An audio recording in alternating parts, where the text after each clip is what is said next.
ओम शांति।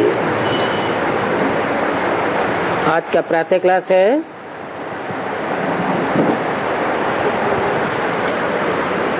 17 अगस्त 1968।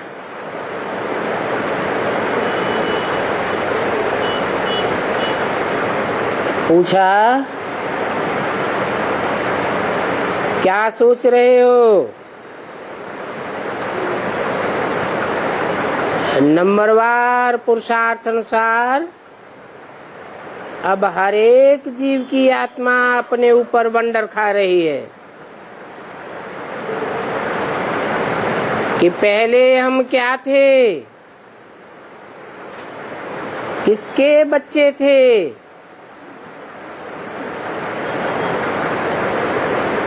और क्या ले रहे थे।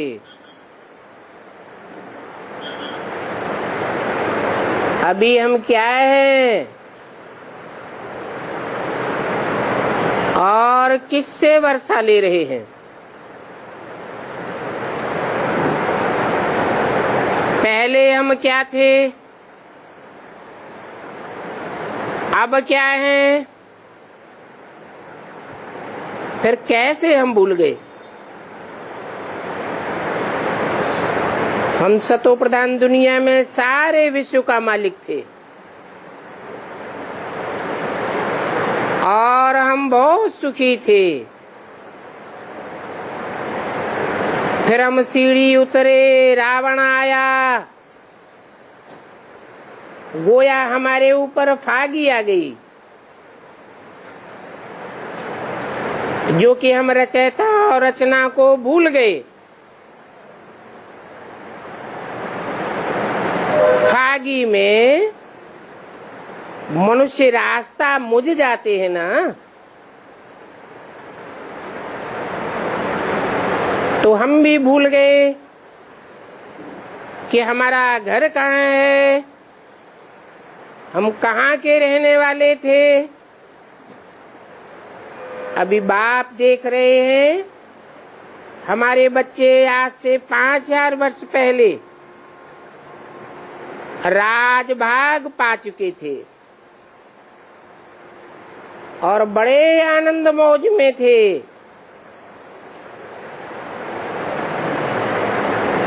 और यही पौधे फिर अब क्या हो गए, कैसे रावण के राज्य में आ गए। क्योंकि पुराने राज्य में तो जरूर दुख ही मिलता है।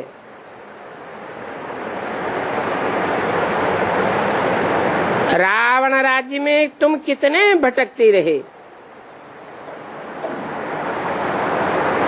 अंधश्रद्धा में आकर बाप को ढूंढते रहे, परंतु मिले कहाँ। जब के ठीक कर भीतर में डाल दिया तो फिर मिलेगा कैसे। आधा कल्प तुम भटक भटक कर जैसे कि फां हो गए। ये सब अपने ही अज्ञान के कारण हुआ। इस रावण राज्य में तुमने कितना दुख उठाया है।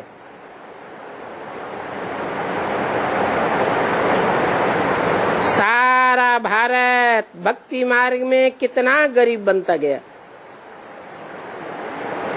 बाप बच्चों को देखते हैं तो ख्याल होता है कि मेरे बच्चे भक्ति मार्ग में कितने भटके हैं। आधा कल्प भक्ति की है, किस लिए की है? भगवान को मिलने के लिए। भक्ति के बाद में ही भगवान फल देते हैं, ये बात तो कोई जानते ही नहीं है, क्योंकि बिल्कुल ही बुद्धू बन गए।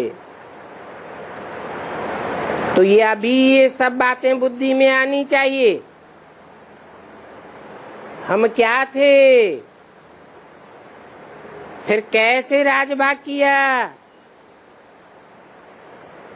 फिर कैसे सीढ़ी उतरते रावण की जंजीर में बंधते गए। अपरम अपार दुख भोगे। पहले तो तुम अपरम अपार सुख में थे, फिर बाद में अपरम अपार दुखों में आए। तो दिल में आना चाहिए कि हमको अपने राज्य में कितना सुख था।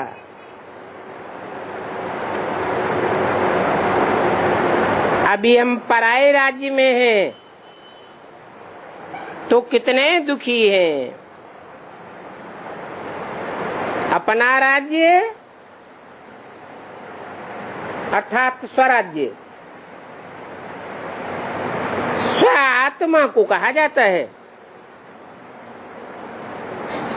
पर रावण है 5 तत्व पर हैं, और इस 5 तत्वों के पुतले में स्वस्थिति को भूलने के कारण हम देभान में आ गए।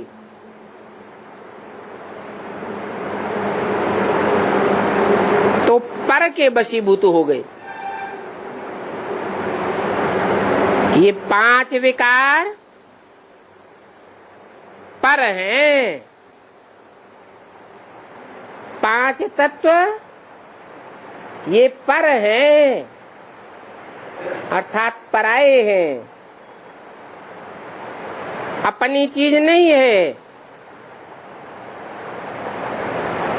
तो देखो इस पुरानी दुनिया में पराये राज्य में कितना दुख उठाया। जैसे वो लोग समझते हैं कि पराये राज्य में कितना दुख उठाया,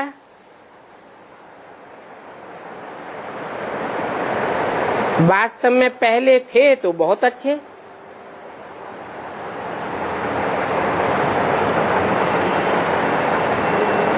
पहले तो रावण राज्य में भी जो थे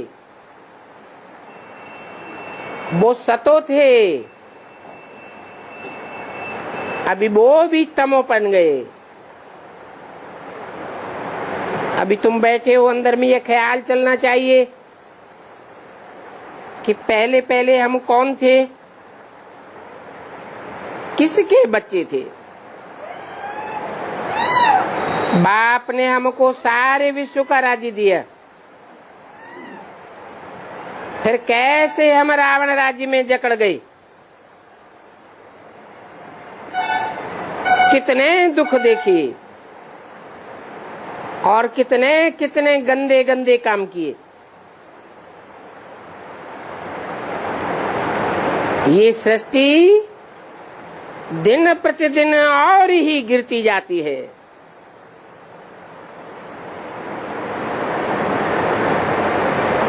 क्योंकि 5 तत्वों का संघात है ना।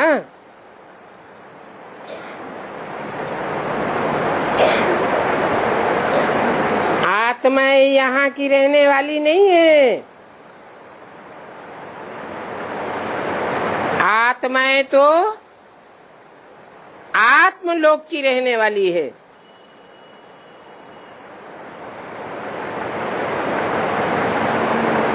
वहाँ 4 अवस्थाओं से आत्माएं पसार नहीं होती है।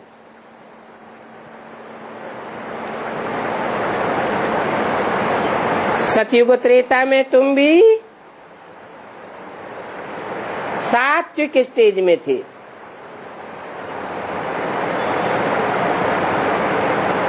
अभी तो मनुष्यों के संस्कार दिन प्रतिदिन क्रिमिनल होते जाते हैं।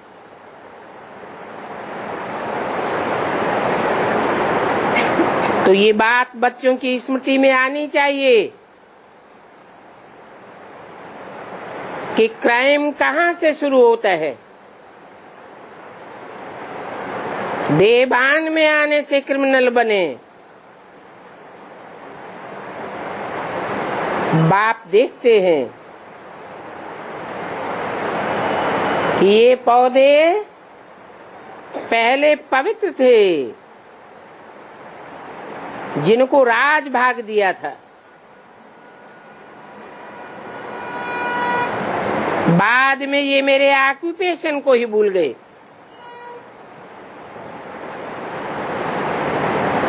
अभी तुम फिर से तमो प्रधान से सतो प्रधान बनना चाहते हो, तो मुझ बाप को याद करो, तो तुम्हारे सभी पाप कट जाएंगे।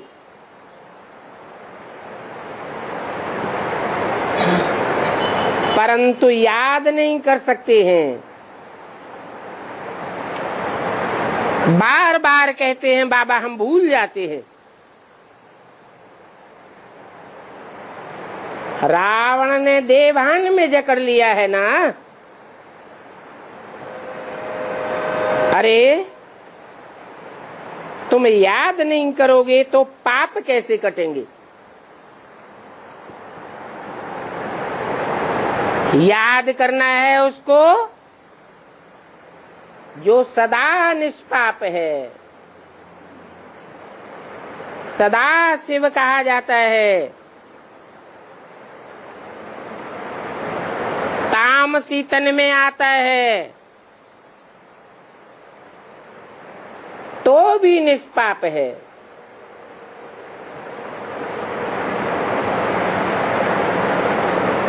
एक तो तुम विकारों में गिर करके पतित बने, फिर बाप को गाली देने लग पड़े। रावण राज्य में आकर तुम हमारे दुश्मन बन गए।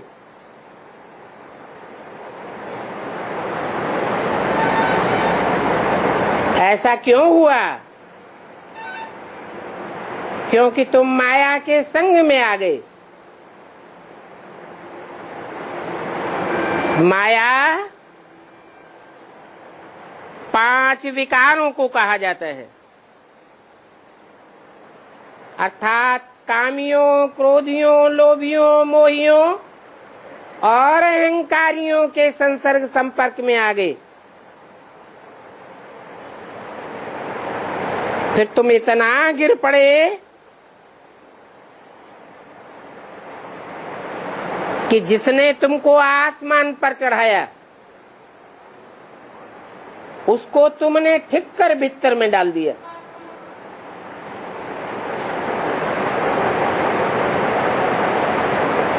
तो तुम खुद ही ठीक कर भीतर बन गए, पत्थर बुद्धि बन गए। माया के संग में आकर तुमने ऐसा काम किया है।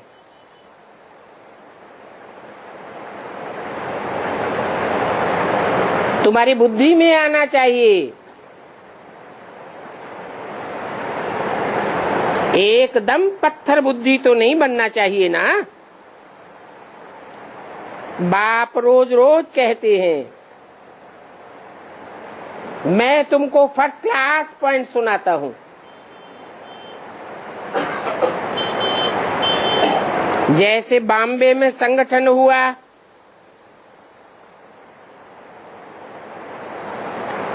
तो बुला सकते हैं। बाप कहते हैं, हे भारतवासियों, तुमको हमने सदैव ही राज भाग दिया।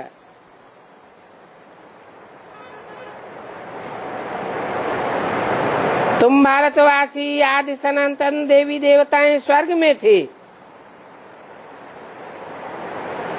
फिर बाद में तुम रावण राज्य में कैसे आ गए? ये भी तुम्हारा ड्रामा में पार्ट है। तुम रचयिता और रचना के आदि मध्यंत को समझो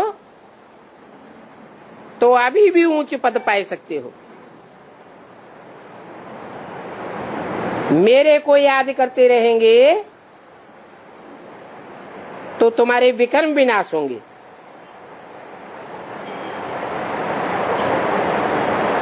यहाँ पर भले सभी बैठे हैं, परंतु बुद्धि की बलिहारी है। किसकी बुद्धि कहाँ पर है और किसकी बुद्धि कहाँ पर अटकी हुई है। नहीं तो बुद्धि में ये आना चाहिए कि पहले हम कहाँ पर थे और अभी कहाँ पर हैं। अभी हम पुराने रावण राज्य में आकर गिरे हैं।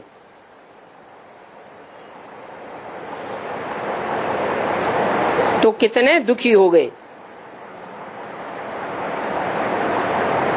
हम शिवालय में थे तो कितने सुखी थे। शिवालय और वैश्यालय। शिवालय कहा जाता है जहाँ सब देवी देवताएं एक शिव को ही याद करते हैं, और वैश्यालय कहा जाता है जहाँ सब जाने वालों की बुद्धि एक वैश्या में लगी रहती है और वैश्या की बुद्धि अनेकों में लगी रहती है।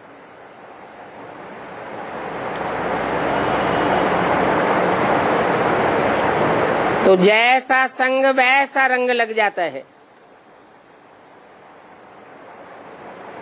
कि तो जानते हो शिवालय में थे तो कितने सुखी थे। अब भी बिचारी थे ना। अभी बाप आए हैं वैश्यालय से निकालने के लिए।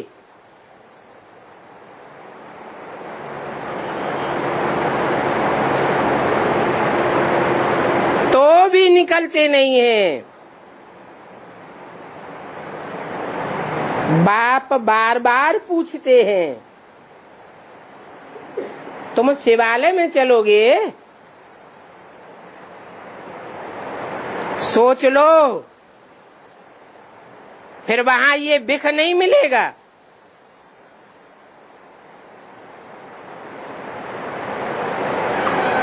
यहाँ का गंदा खान पान वहां नहीं मिल सकेगा। ये तो जब तुम विश्व के मालिक थे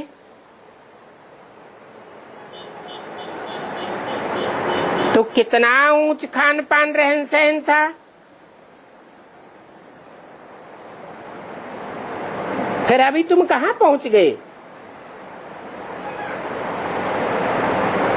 ये बात तुम बच्चे जानते हो कि इन लक्ष्मी नारायण ने 84 जन्म लिए हैं। अभी फिर से ये अपना राजभाग ले रहे हैं। समझना और समझाना तो कितना सहज है, और ये तो बाप समझाते हैं।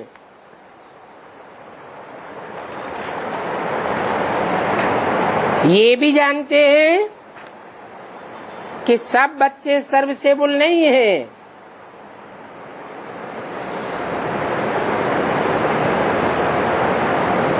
क्योंकि अगर सब सर्विसेबल बन जाएं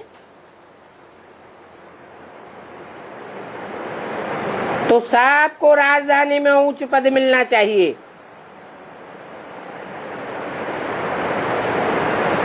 परंतु राजधानी में नंबरवार ही होते हैं। तो जरूर सारी अवस्थाओं वाले चाहिए।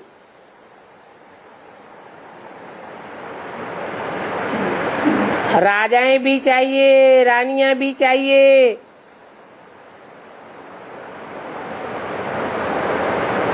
ऊंच पद वाले अधिकारी भी चाहिए, दास दासियां भी चाहिए, चांडाल भी चाहिए, और इन सबसे जास्ती संख्या प्रजा की चाहिए।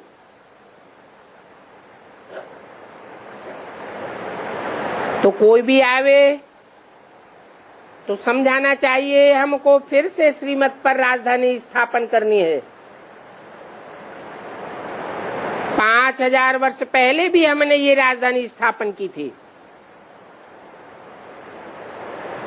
तो जरूर तमो प्रधान से सतो प्रधान बनना पड़े। बाप कहते हैं ये तो है ही तमो प्रधान दुनिया, जब एक्यूरेट पुरानी दुनिया हो तब ही बाप आवे। बाप बिना तो कोई भी इन बातों को समझा ही नहीं सकता।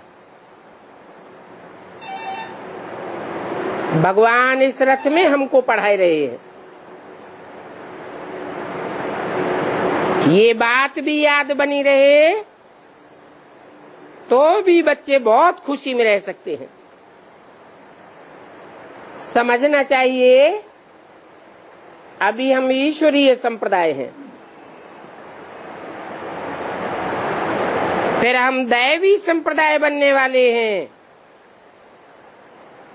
अगर ये ज्ञान बुद्धि में हो तो औरों को भी बता करके आप समान बनावे। बाप समझाते हैं कि पहले पहले तो तुम पूरे मैड चैप्स थे,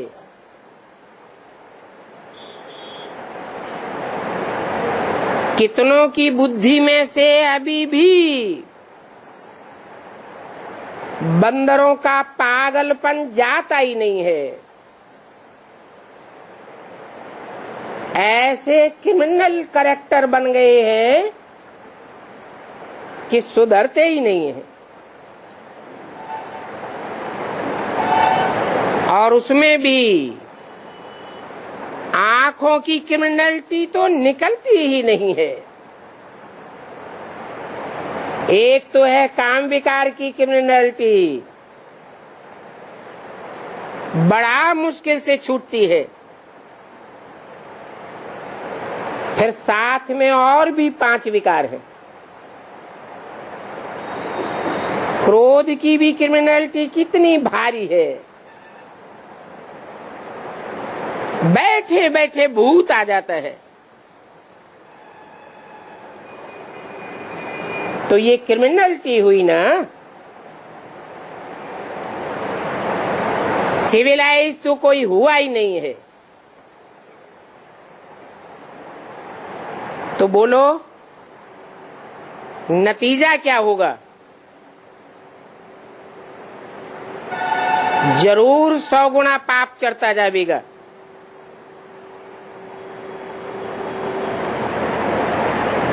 ये 60 जन्मों में जो पाप किए हैं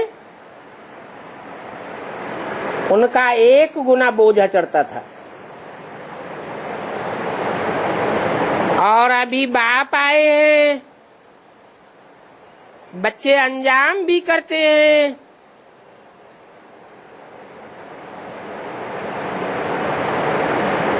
बाप बताते भी हैं कि 1 बार माफ, 2 बार माफ, बार बार तो माफ नहीं होता रहेगा। फिर 100 गुना पापों का बोझ चढ़ता जाता है। बार बार क्रोध करते रहेंगे तो क्या हाल हो जाएगा? बाप समझाते हैं कि अभी तुम रावण के राज्य में तो नहीं हो,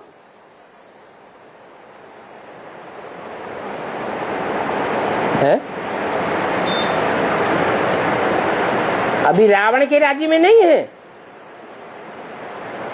जब ज्ञान बुद्धि में होता है, हाँ, आपकी ज्ञान जब बुद्धि में आती है तो रावण से हम बच सकते हैं ना। प्रश्न है रावण के राज्य में हो या नहीं हो? राम आया ना। इसका मतलब कोई राम को पहचान ले, जान ले, मान ले, फिर भी कहे मैं तो रावण राज्य में हूँ, रावण को राजा मानता हूँ, तो उसको क्या कहेंगे? पहचाना है या नहीं पहचाना है?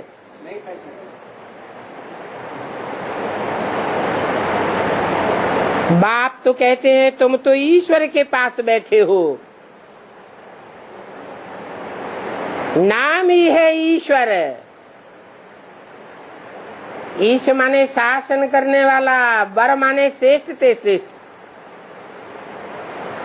दुनिया में इतना श्रेष्ठ ते श्रेष्ठ शासन करने वाला कोई आज तक हिस्ट्री में हुआ ही नहीं। ऐसा प्यार का शासन करने वाला है। दुनिया में तो जितने भी हिस्ट्री में शासक हुए हैं वो सब हिंसक हुए हैं। बाप को तो देखो 70 साल हो गए बच्चों को समझाते समझाते, अभी भी प्यार से चलाते हैं। तो कहते हैं तुम तो ईश्वर के पास बैठे हो, फिर इन विकारों से छूटने की प्रतिज्ञा क्यों नहीं पक्की करते। फिर भी बाप कहते हैं अब मुझे याद करो, अभी क्रोध मत करो। ये 5 विकार तो तुमको आधा कल्प से गिराते ही आए हैं। याद करना चाहिए कि इस दुनिया में सबसे ऊंचे ऊंचे हम ही थे, और अभी रावण के संग में आने से सबसे नीचे गिरे भी तुम हो।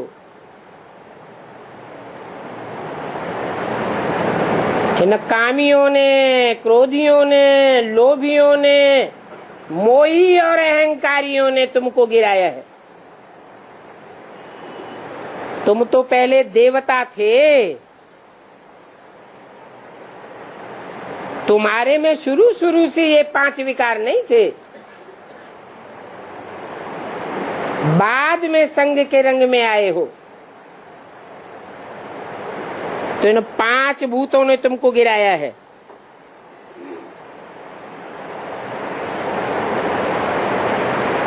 ये 5 भूत जन्मजात भूत हैं।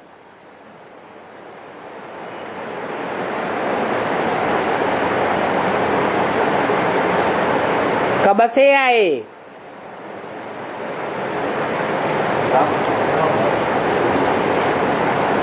ये जन्मजात भूत कैसे हैं?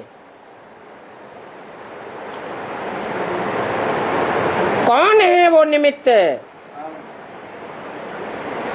जो जन्म लेते ही 5 विकारी स्वरूप में इस दुनिया में प्रत्यक्ष होते हैं?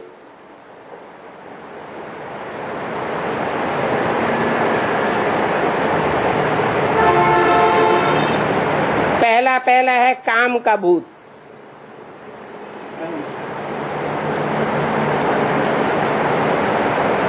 कौन है जो इस संसार में आने मात्र से ही काम विकार के रूप में प्रत्यक्ष हो जाता है? सतयुग त्रेता में तो नहीं था भी तो साकार रूप में नहीं था, उसका नाम ही था अनंग। देवताओं के अंग काम विकार की विकृति में नहीं थे। जब से द्वापर शुरू हुआ तो पहले ये काम का भूत आया।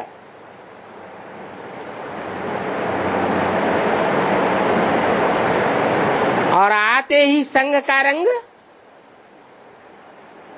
लगाना शुरू कर दिया। पहले भारतवासी ही चपेट में आ गए। ढेर के ढेर भारतवासी कन्वर्ट होकर के अरब देश में चले गए, जिनकी दृष्टि वृत्ति व्यभिचारी बन गई। उनको व्यभिचारी किसने बनाया? कौन निमित्त बना? जरूर कोई आत्मा है जो इस सृष्टि पर आने मात्र से ही स्वयं तो व्यभिचारी है ही, भारतवासियों को भी व्यभिचारी बनाई देती है। कच्ची कन्वर्ट होने वाली भारतवासी आत्माएं ही उनके प्रभाव में आ जाती हैं और कन्वर्ट होकर के भारतवासियों को धोखा दे करके चली जाती हैं।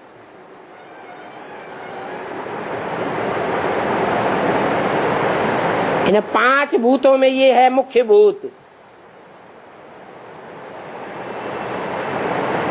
तुम बिल्कुल बंदर से भी बदतर बन गए।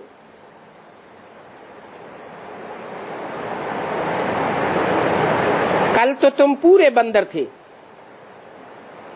तुम्हारे में 5 विकार थे। अभी शिवालय में जाने के लिए 5 विकारों को निकालना है, तो अब इस वैश्यालय से दिल हटाते जाओ। बाप को याद करो तो अंत मते सुगति हो जाएगी। कहाँ बाप और कहाँ ये 5 भूत? बाप के संग के रंग में आने से तुम कितने चेंज हो जाते हो। मनुष्य से, राक्षस से, बंदर से मंदिर लायक देवता बन जाते हो। और कहाँ ये राक्षस संप्रदाय? तुम्हारे पुराने दुश्मन।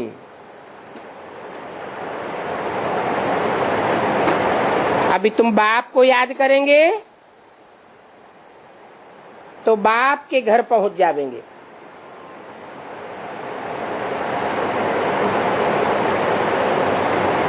वहां रावण राज्य नहीं होता।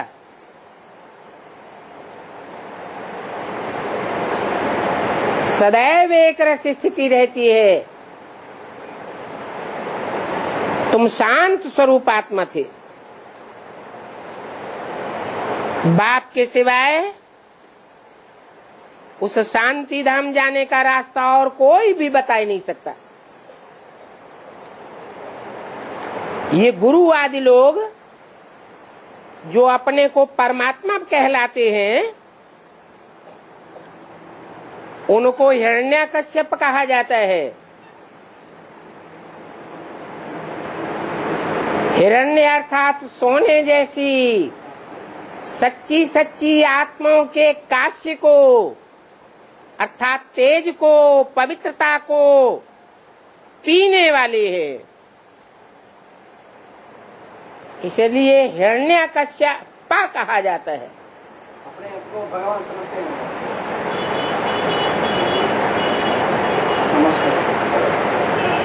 कितना घात करते हैं।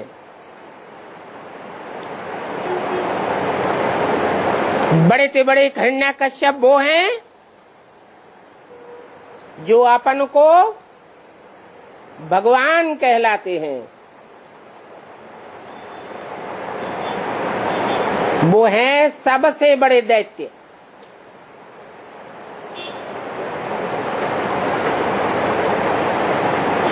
किसकी संतान है?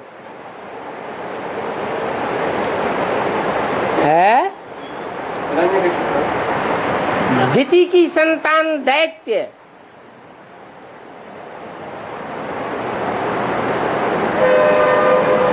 दिति अर्थात खंडित स्वभाव संस्कार वाली।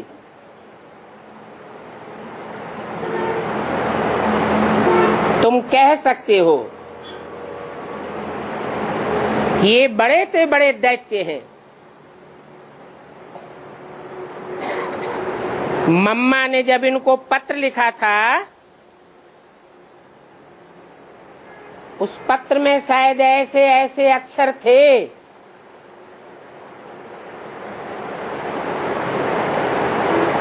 जिन अक्षरों को पढ़ करके उनको बुखार चढ़ गया।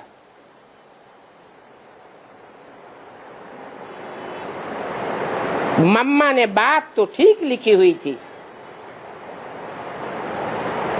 भगवान वाच है, मैंने तो कब नहीं कहा है कि मैं सर्वव्यापी हूं। हर एक मनुष्य गुरु में मैं व्यापक हूं।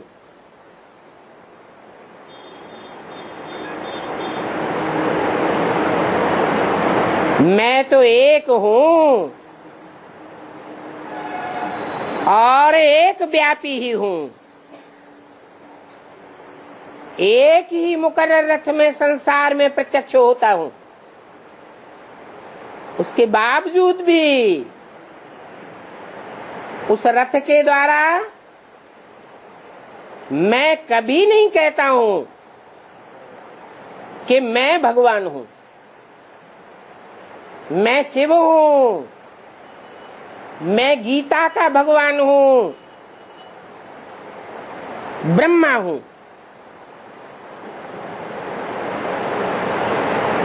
फिर कौन कहता है?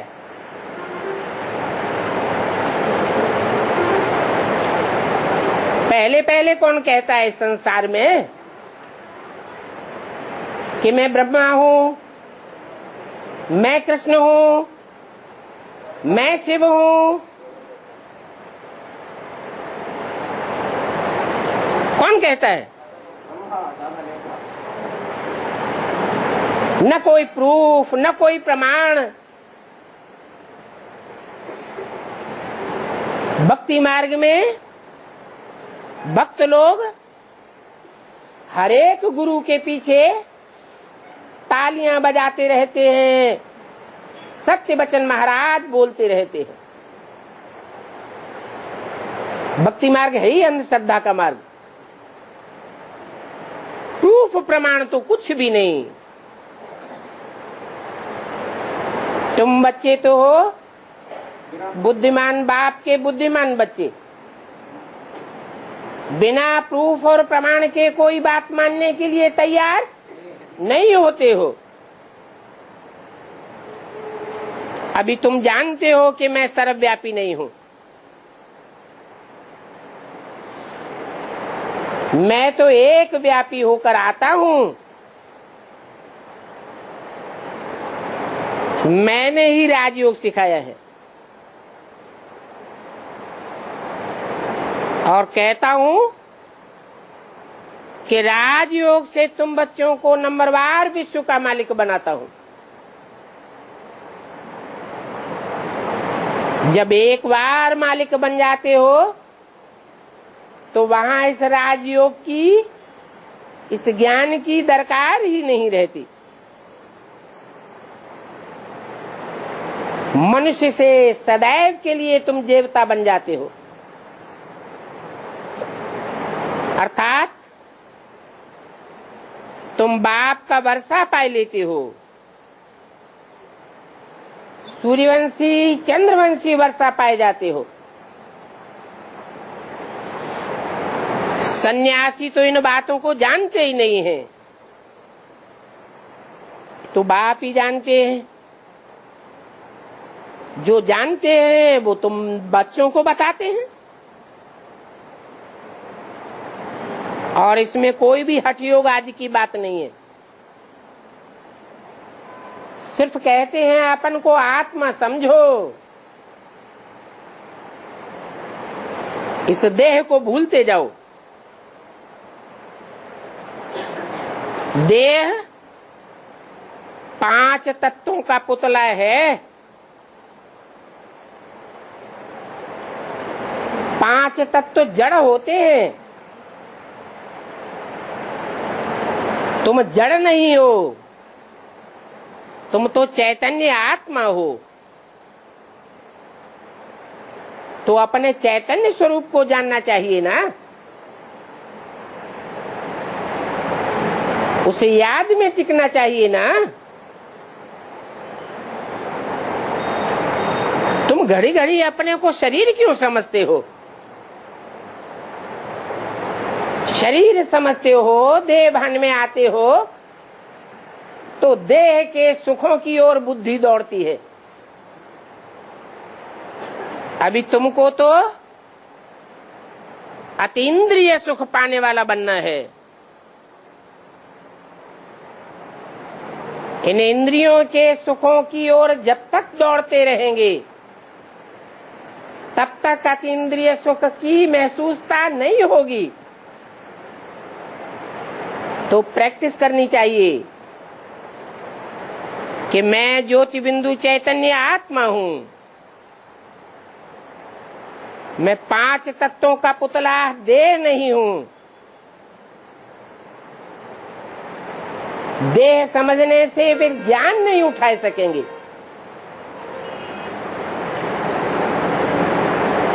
देह जड़त्वमयी है। तुम आत्मा तो मन बुद्धि चैतन्य स्वरूप हो। चैतन्य आत्मा में ज्ञान बैठेगा। जड़ देह समझने से ज्ञान थोड़ा ही बैठेगा।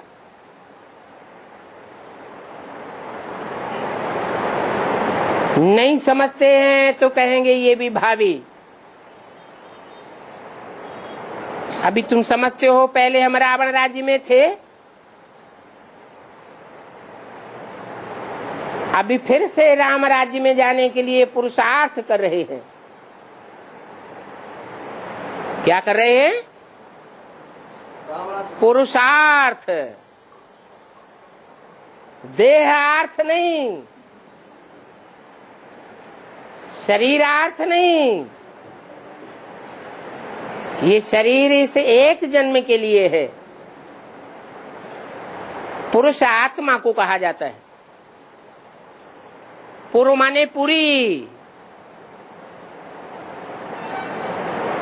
श माने शेते।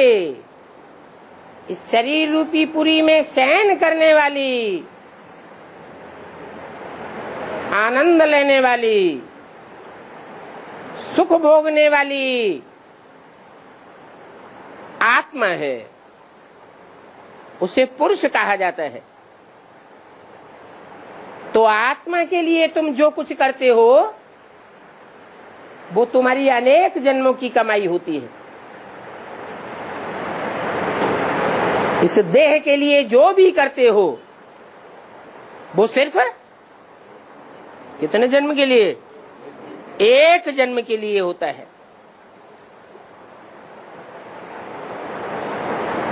जानते हो अभी हम कलयुगवासी नहीं हैं। हम पुरुषोत्तम संगम युगवासी हैं। ऐसे युग के वासी हैं जहां पुरुषों में उत्तम से उत्तम आत्माएं इस संसार के बीच में प्रत्यक्ष होने वाली है।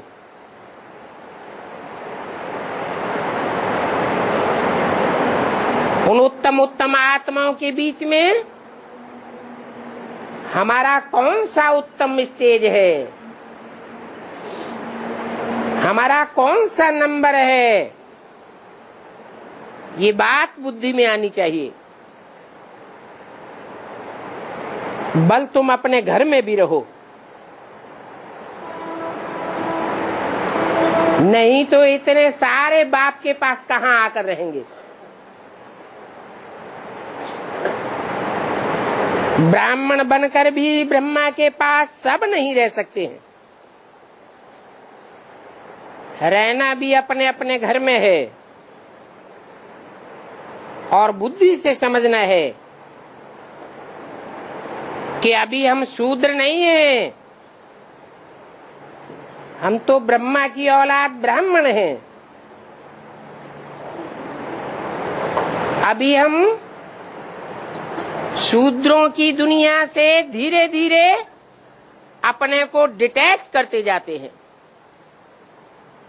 कोशिश करते हैं हमारी बुद्धि उन शूद्रों से दूर ही बनी रहे।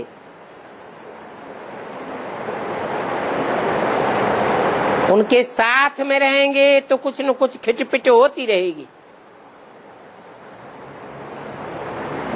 उनके संग का रंग हमारे ऊपर लगता रहेगा, क्योंकि उनका संग हमारे ऊपर क्यों लगता रहेगा? हमको भगवान पढ़ाता है, सर्वशक्तिवान पढ़ाता है, तो हमारा संग उनके ऊपर लगना चाहिए या उनका संग हमारे ऊपर लगना चाहिए? है नहीं, एक भगवान ही है, वो ही एक ऐसी आत्मा है जिसको संग का रंग नहीं लगता है। बाकी जितने भी मनुष्य मात्र हैं सबको मेजॉरिटी का संग लगता है। अरे एक दो हो उनके ऊपर हम विजय प्राप्त कर भी लें। इस दुनिया में शूद्रों की संख्या कितनी है? सारी दुनिया शूद्रों की है। संघौ शक्ति ही कलौ युगे, कलयुग में जिनका ज्यादा बड़ा संगठन होता है उनके ही वाइब्रेशन काम करते हैं, उनके वाइब्रेशन से सब प्रभावित होते हैं।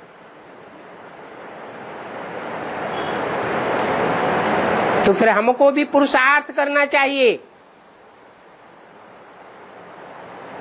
कि हम ब्राह्मणों का ऐसा संगठन तैयार हो जिसमें कोई भी शूद्र, कोई भी विकारी प्रवेश न कर सके।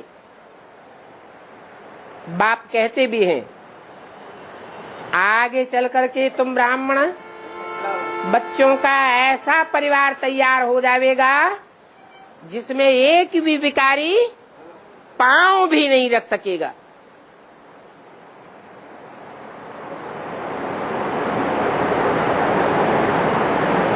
तो अभी इस दुनिया में शूद्रों की मेजॉरिटी है।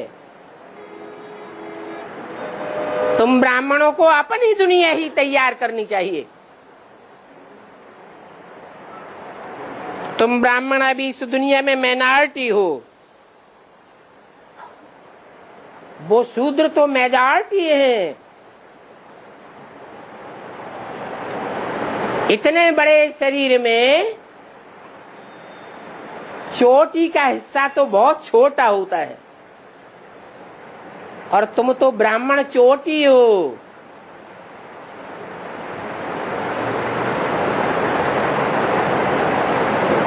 मुट्ठी भर हो।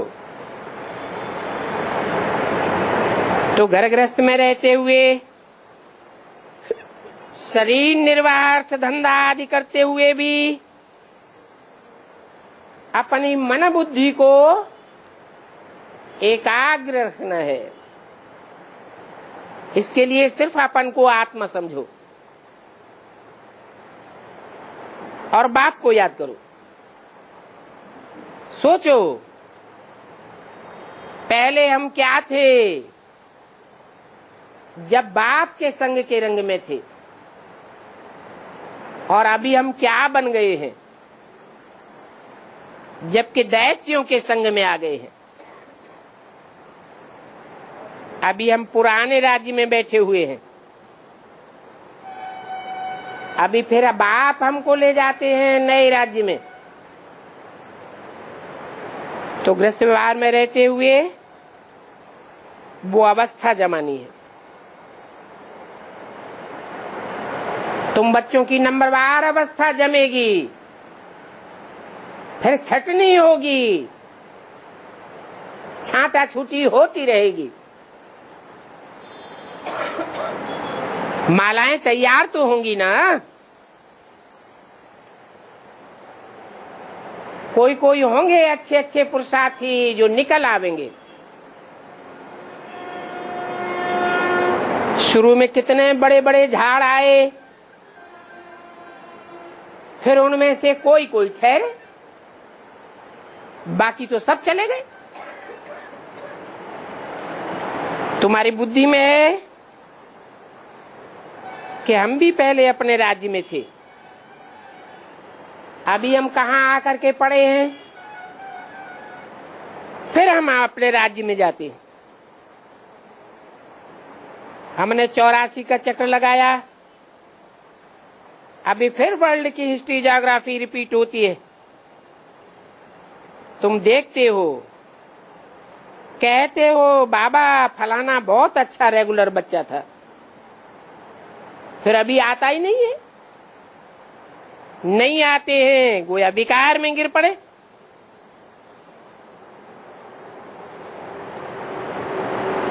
फिर ज्ञान की वो धारणा नहीं हो सकती है। उन्नति के बदले और ही पाई पैसे का पद पाई लेंगे। पाई पैसे का पद है प्रजापद, उसमें भी नंबरवार होते हैं। कोई फर्स्ट क्लास प्रजा, बड़े बड़े साहूकार, कोई सेकंड क्लास प्रजा, छोटे छोटे साहूकार, कोई थर्ड क्लास प्रजा, कोई फोर्थ क्लास भी बन पड़ते हैं। तो देखो कहां राजा और कहां ये नीच।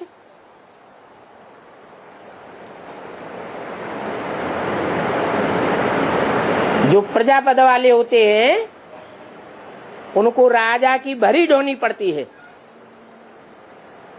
तुम ये बातें समझ सकते हो। 17 अगस्त 68 की वाणी का 3रा पेज।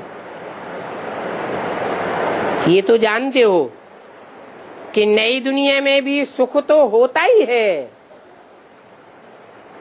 परंतु फिर भी पद के लिए पुरुषार्थ किया जाता है। बड़ा कौन और छोटा कौन? बड़ा पद कौन कौन पा सकते हैं वो तुम अभी भी समझ सकते हो। अभी सब पुरुषार्थ कर रहे हैं।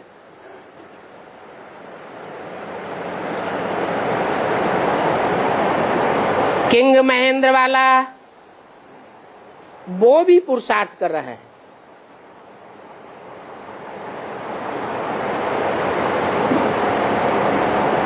वो तो पाई पैसे का किंग है।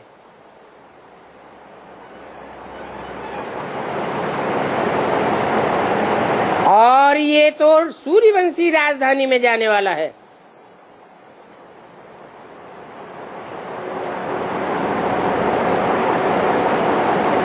किसकी तरफ इशारा किया?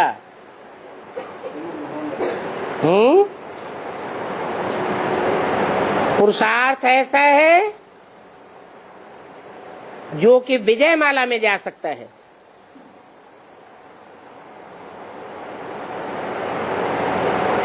उस समय जिस महेंद्र के सामने बैठे बैठे बात कर रहे थे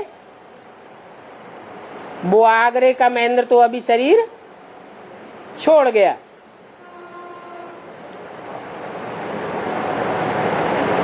बाप बच्चों को समझाते हैं कि अपने ही दिल में जांच करते रहना है। हमारी आंखें कोई क्रिमिनल काम तो नहीं करती हैं।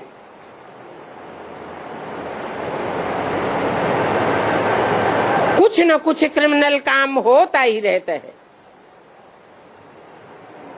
ऐसे अभी कोई नहीं कह सकता कि हमारी आंखें क्रिमिनल काम नहीं करती हैं। सिविल आई बन जावे फिर और क्या चाहिए।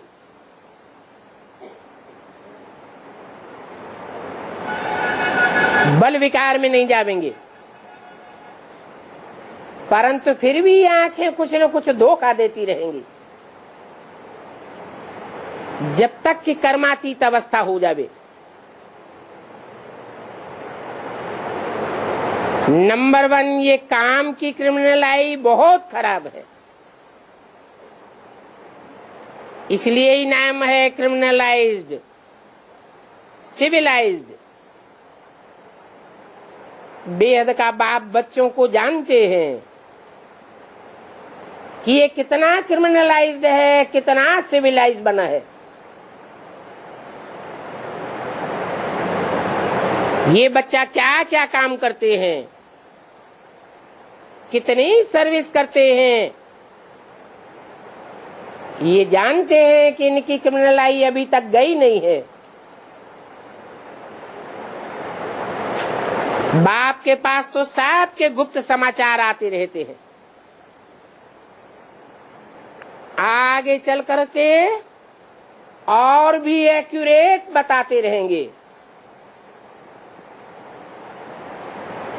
बच्चे खुद भी महसूस करेंगे कि हम तो इतना समय तक झूठ बोलते रहे, खुद ही गिरते रहे,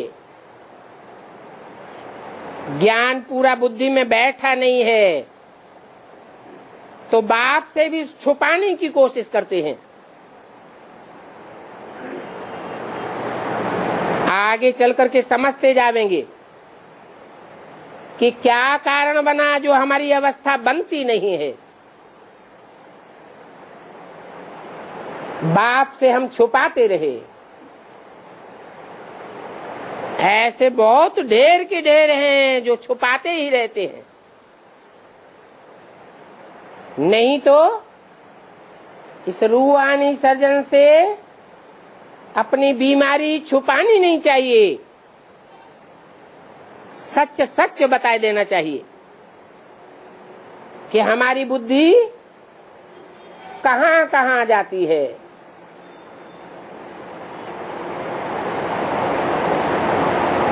शिव बाबा की तरफ बिल्कुल नहीं जाती। बताते नहीं है तो फिर वृद्धि को पाता रहता है। फिर कहते हैं हमको बाबा का चेहरा ही याद नहीं आता। अभी बाप समझाते हैं, बच्चे देही अभिमानी बनो, अपन को आत्मा समझो, भाई भाई समझो। पहले तुम कितने सुखी थे जबकि तुम पूज्य थे, अभी तो तुम पुजारी दुखी बन गए हो। भक्ति करते करते तुम पूरे नास्तिक बन गए हो।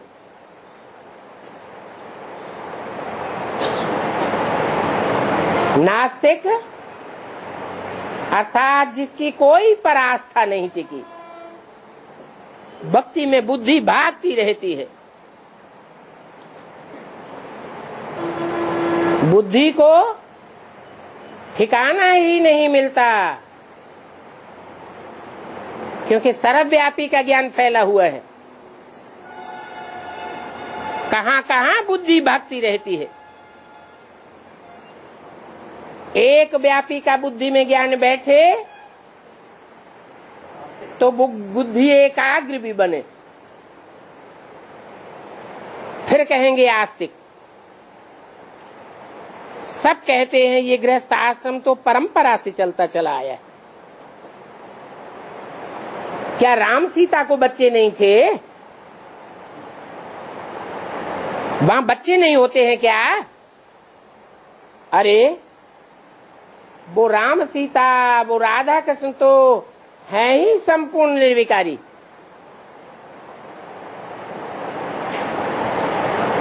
उनकी कर्मेंद्रियों से कोई विकृत कर्म होता ही नहीं है।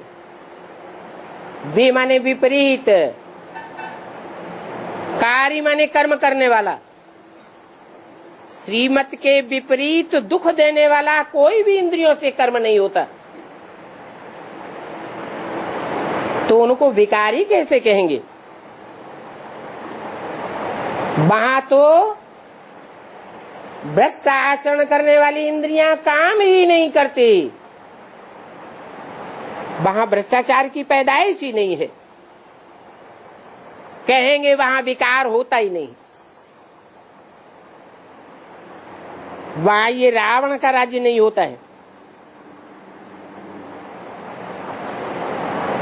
तुम बिना अर्थ समझ करके बकते रहते हो। बोलो, तुम्हें भ्रष्टाचारी और श्रेष्ठाचारी के अर्थ का ही पता नहीं है। अपन को कोई समझते नहीं है कि हम रावण राज्य में हैं। अभी तुमको तो पता पड़ा है, वो भक्त तो रावण को जलाते रहते हैं। कब से जलाते आए हैं? पहले तो नहीं बना, तो सात्विक है ना। क्या द्वापर के आदि से ही रावण जलाना शुरू कर दिया? क्यों? हाँ, दुनिया की हर चीज पहले सतो प्रधान होती है। पहले रावण राज्य में भी इतना दुख नहीं था, बाद में रावण भी अति तमो प्रधान जब बना, बहुत दुख देने लगे, तो उनका पुतला जलाते हैं। जलाते तो हैं परंतु जलता ही नहीं है, और ही बड़ा रूप धारण करता जाता है। ये समझते नहीं है कि अभी तक भी रावण का राज्य है।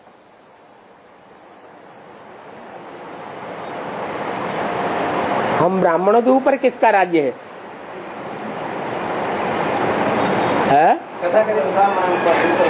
तथाकथित ब्राह्मणों का राज्य है। उन पर रावण का राज्य, हमारे ऊपर राम का राज्य। अरे राम का राज्य अपनी रानी के ऊपर भी नहीं है अभी।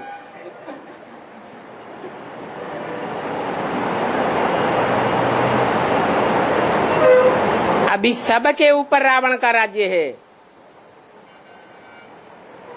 बुद्धि थिरकती रहती है, माया एकाग्र बनने नहीं देती है, निश्चय बुद्धि बनने नहीं देती है। एक व्यापी बाप, ये बात बुद्धि में टिकने नहीं देती है।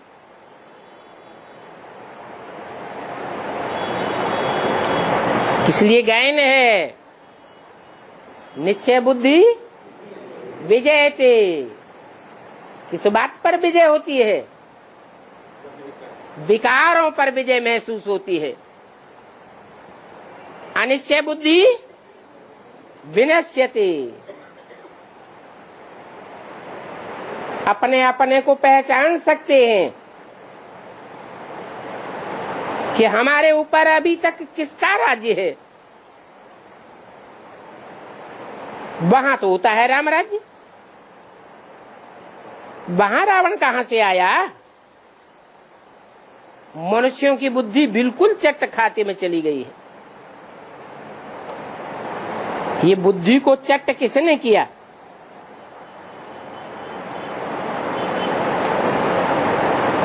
किसने किया? रावण कौन? मुरली में भी पूछा, रावण कौन? जरूर कहेंगे ये देहधारी धर्मगुरु।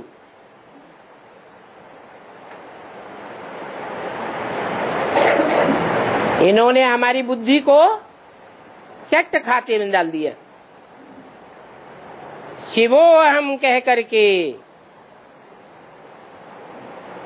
इन्होंने जो शास्त्र बनाए,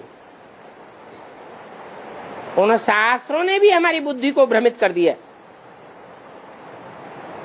मैंने तो तुम्हारा बेड़ा पार किया है, सतो प्रधान बनाया है। बेड़ा बाने है? बेड़ा किसे कहा जाता है? शंकर चाप जहाज, यही चढ़े उतरे पार नर, बूढ़ सकल संसार। सिखों में कहते हैं नानक चाप जहाज। चाप कहो, बेड़ा कहो, जहाज कहो, जिसकी स्मृति पर सवार हो करके आत्माएं पार चली जाती है। विषय वैतरणी कहो, संसार सागर कहो, इस विषय सागर के उस पार चली जाती है, क्षीर सागर में। तो मैंने तुम्हारा बेड़ा पार किया है। ये शरीर रूपी बेड़ा इस विषय वैतरणी नदी को क्रॉस करके क्षीर सागर में अनुभव करेगा। फिर अपने से पूछो कि हमारा बेड़ा डुबोया किसने? विषय सागर में या विषय वैतरणी नदी में किसने धकेला? कहेंगे रावण ने। परंतु तुम भूल गए। कहते हैं ये तो परंपरा से चला आया है। राम सीता राधा कृष्ण उनको भी बच्चे थे, वो भी विषय सागर में गोते खाते थे, तब बच्चे पैदा करते थे। तो क्या कहें, परंपरा से चला आया या कोई डुबोने वाले निमित्त बने? कोई डुबोने वाले निमित्त बने। अगर परंपरा से कहें तो भी कब से? कोई हिसाब तो बतावे।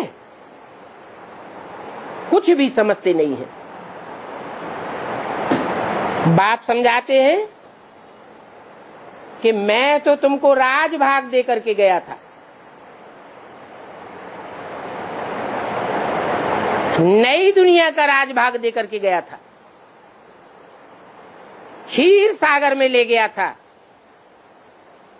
अभी तुम विषय सागर में पड़े हो। घड़ी घड़ी बुद्धि में विषय वासनाएं जागृत हो जाती हैं। नहीं तो पहले तुम भारतवासी बहुत सुखी थे और कोई धर्म वाले, कोई धर्मखंड वाले वहां नहीं थे, तुम ही सुखी थे। वो क्रिश्चियन लोग भी कहते हैं भारत में पैराडाइज था, चित्र भी देवताओं के मिलते हैं। इन देवताओं के चित्रों से ज्यादा पुरानी चीज तो कोई मिली ही नहीं है। सबसे पुराने से पुराना कौन से देवता का चित्र मिला है? नग्न मूर्ति शंकर की मिली है, जिसको कहते ही हैं महादेव।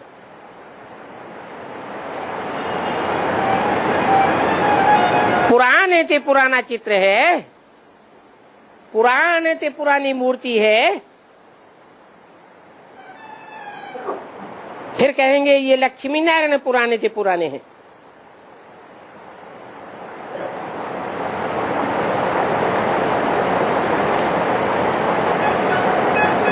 कोई कहेंगे सबसे पुराने से पुराना कृष्ण है।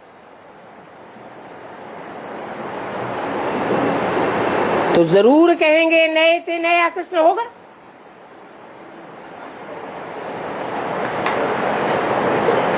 पुराने से पुराना क्यों कहते हैं? क्योंकि पास्ट हो गया है। अभी बाप समझाते हैं कि तुम ही गोरे थे, फिर तुम अभी सांवरे बने हो।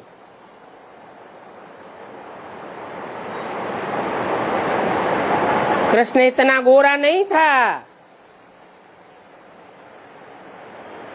कृष्ण इतना सांवरा नहीं बनता है, लेकिन तुम सांवरे थे सांवरे बनते हो और तुम गोरे थे गोरे बनते हो। क्यों? क्योंकि कृष्ण और क्राइस्ट की राशि मिलाते हैं। क्रिश्चियंस न ज्यादा सतो प्रधान बनते हैं, न ज्यादा तमो प्रधान बनते हैं। तुम भारतवासी अति काले बनते हो और अति गोरे बनते हो। ओम शांति।